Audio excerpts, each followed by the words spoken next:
Hello everyone, my name is Anna and today we're going to be discussing a weird video title that I can't exactly explain. So I'm going to be doing my top favorite song from 10 of my favorite contemporary musicals and explaining why they stand out. And this video is only going to be contemporary musicals, but if you'd like me to do a video about classical musicals after this, then I'd like to do that.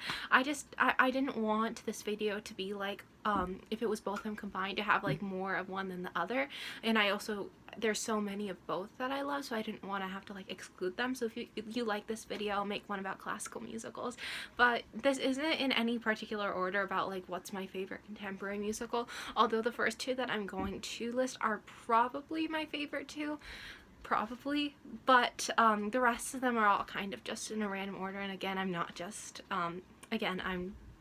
I'm not really sure because there's so many good contemporary musicals out there. So I'm going to stop rambling and get on to it. So the first musical that I want to talk about is called Favorite Heathers, which I absolutely love. And my favorite song from this is a really, I think, unpopular opinion, because most people's favorite song I've seen is like 17.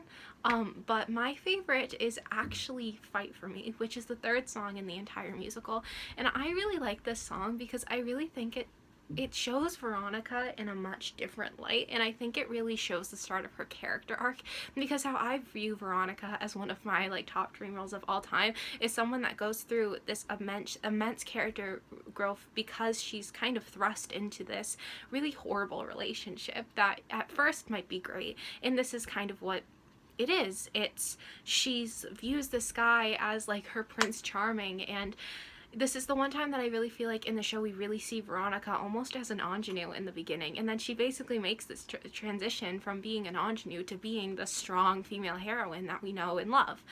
And I just really love this song because when I think of Veronica Sawyer, I think of like Dead Girl Walking reprise, I can't speak, and 17 reprise, whatever it's called, and I just think Fight For Me is just, it's such a forgotten part of her, because that's where she starts when she's at the beginning. She just wants to cling to other people so she can be popular and well liked, and I just think that's something that sometimes gets forgotten about her.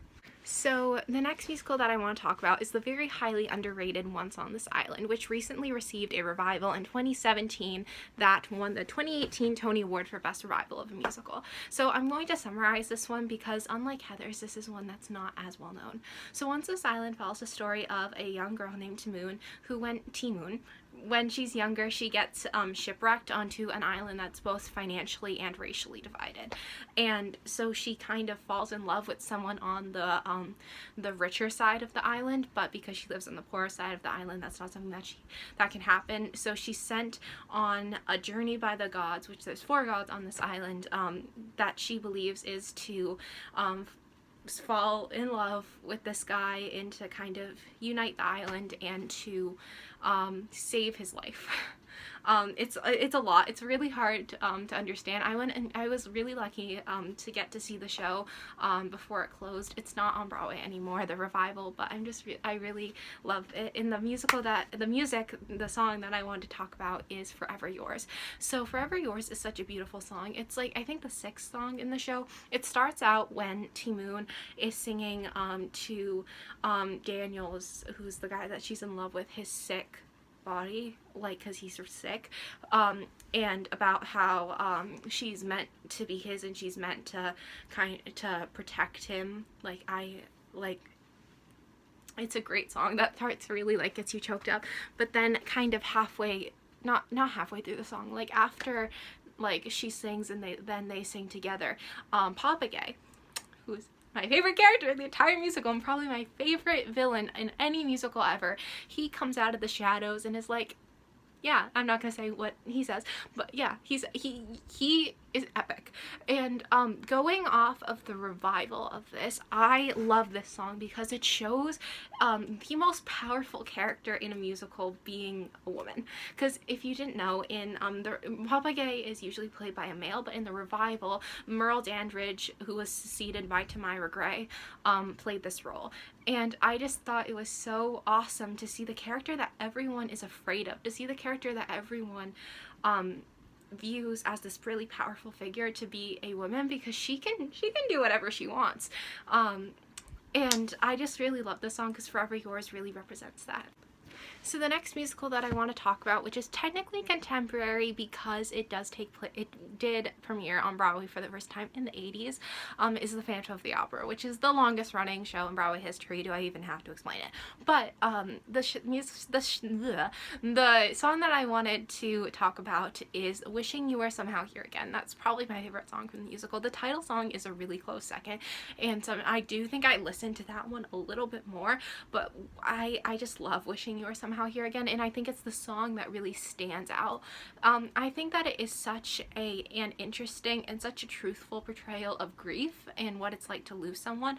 There are just some words that Christine, and I don't want to like say the lyrics so that like I don't get copyrighted, but I just think that there are so many beautiful lines in there that really showcase grief, and I really feel like Christine's losing her father is not that it defines her, but it's part of her story a lot, and part of not just her personal story, but part of the whole story of the musical with the whole Angel of Music thing. And so just to have this like moment where Christine is an ingenue, and so she's vulnerable throughout the entire thing, but to really have this like vulnerable moment at the graveyard when she's grieving her father, I just think that's such a beautiful and powerful. So the next musical that I want to talk about is Dear Evan Hansen, which you've probably all heard of. I've even talked about the book on my channel, the book that it got turned into. But yeah, Dear Evan Hansen is a beautiful musical, and this is, I think, an unpopular opinion, but my favorite song from Dear Evan Hansen is Requiem. I think just Requiem is a very important song to be out there, and I really feel like it's very different. Zoe is not the main character of Dear Evan Hansen, but she is a major character, and I love this moment because we really get to see her.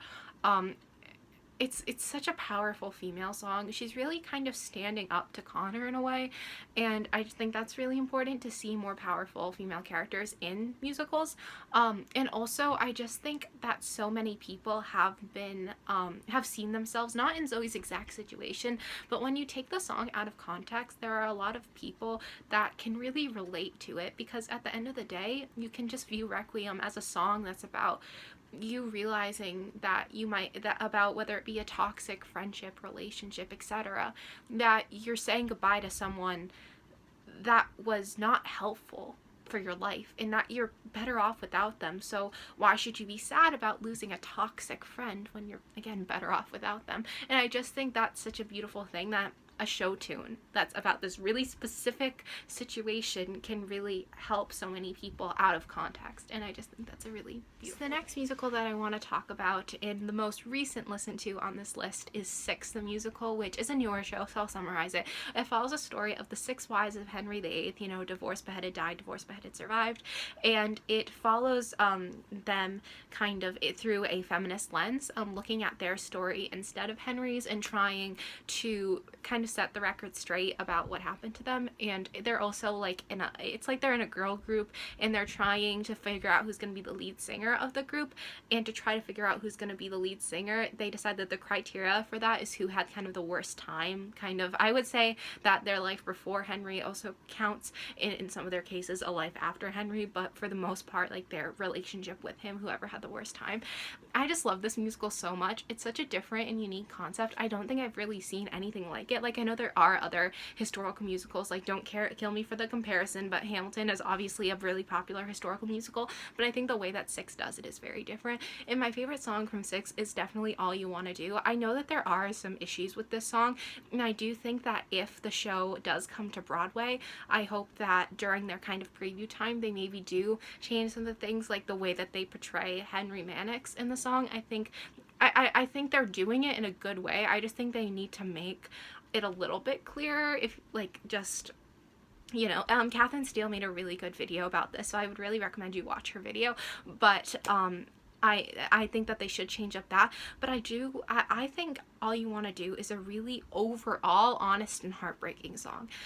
What happened to Catherine Howard throughout her life, not just with getting executed, but a lot of the abuse that she suffered in her life, is something that I don't think they really shy away from in the show. Again, I think there are some aspects that they could make clearer, but I'm really happy that they don't try to brush it off. And I think that the last chorus of All You Want to Do is so powerful, and it's almost like she's kind of having, again, I haven't seen the show live, like a lot of the shows on this, I haven't seen the show live, but she is really having a mental breakdown because she is this child that she was really young when she died, and she's going through all this. And I don't want to ramble because I'm spending too much time on this one song, but I do really think that All You Want to Do is a really incredible storytelling song, and that really demonstrates her life a lot, and it really doesn't shy away from some of the parts, which I think musicals, you know, everything's happy and glamorous all the time, so I'm just really happy that it doesn't shy away from the tough issues.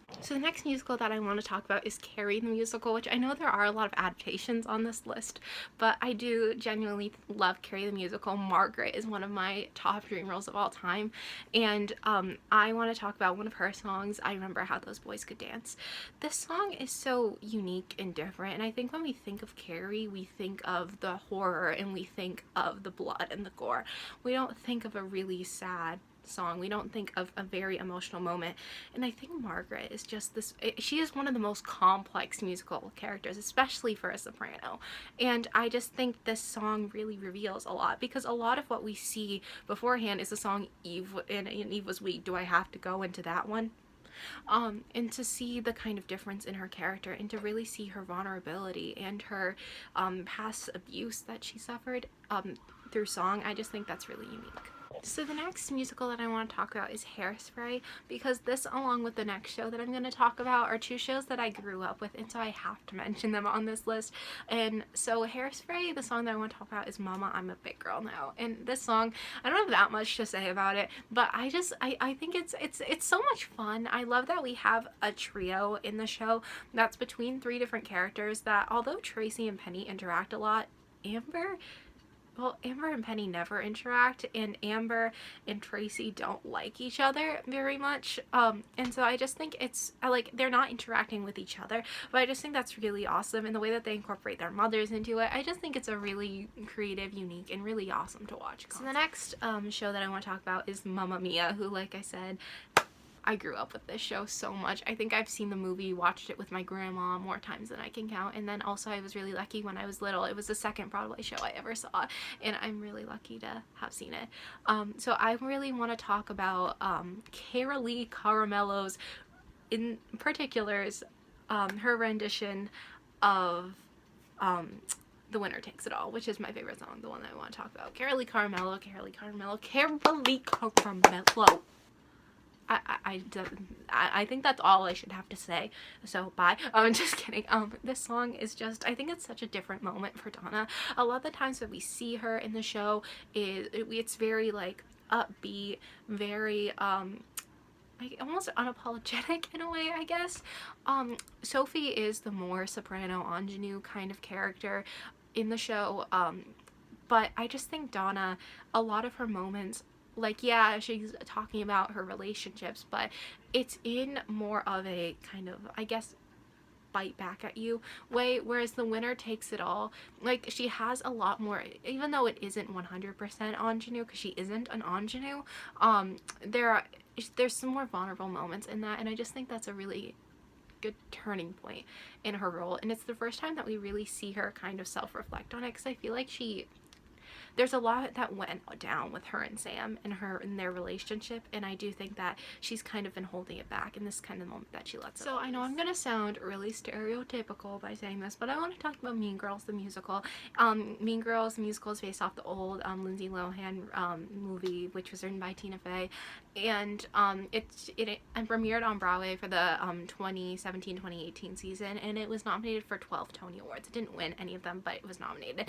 And Queen Beryl Weed is in the show, and her character Janice has a solo called I'd Rather Be Me, and Beryl Weed is part of the reason why it's my favorite song, because I'm a Beryl Weed stan. She's one of my top musical theater inspirations and actresses, and one of my top inspirations and role models, but also I just think the song in general is so wonderful. Janice is a very unapologetic character, and she's been through some pretty tough experience with her old kind of friendship with Regina, and the way some instances with her friendship with Katie kind of play out. She's been through a lot, but she doesn't cry about it. She's very honest, and she's very upfront, and she's very confident, I guess you can say. And I'd Rather Be Me is kind of her letting like that out, but not in a I'm letting it out crying kind of way that a lot of characters do that, but she's letting it out, and she's kind of biting back at them, I guess. And I just think that's really unique, and I think it's really awesome